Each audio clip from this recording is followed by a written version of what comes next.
এইবাৰ যোৰহাটত সন্ধানহীন ছাত্ৰ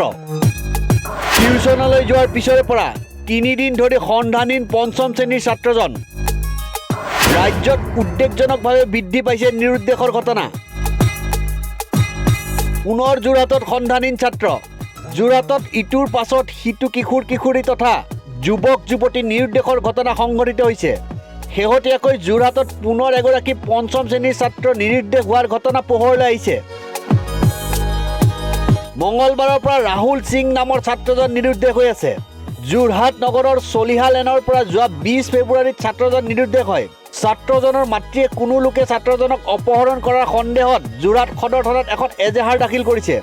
ছাত্ৰজনৰ মাতৃৰ ভাষ্য অনুসৰি মঙ্গলবাৰে টিউচনৰ পৰা উভতি আহি ঘৰৰ পৰাই ৰহস্যজনকভাৱে 11 বছৰীয়া শিশুটি নিৰুদ্দেশ হৈছে ৰাজ্যত সঘনাই এটাৰ পিছত আনটো নিৰুদ্দেশৰ ঘটনা সংঘটিত হৈ আছে প্ৰতিটো নিখোজ হোৱা ঘটনাৰ আঁৰত ভিন্ন কাৰণ পোহৰলৈ আহিছে যদিও এনেদৰে শিশু কিশোৰী নিৰ্দিষ্ট হোৱা ঘটনাই ৰাজ্যবাসীৰ মনত এক আশংকাৰ সৃষ্টি কৰিছে অৱশ্যে শিশু নিৰুদ্দেশ হোৱা ঘটনাৰ আঁৰত কি ৰহস্য আছে সেই আৰক্ষীৰ তদন্ততহে পোহৰলৈ আহিব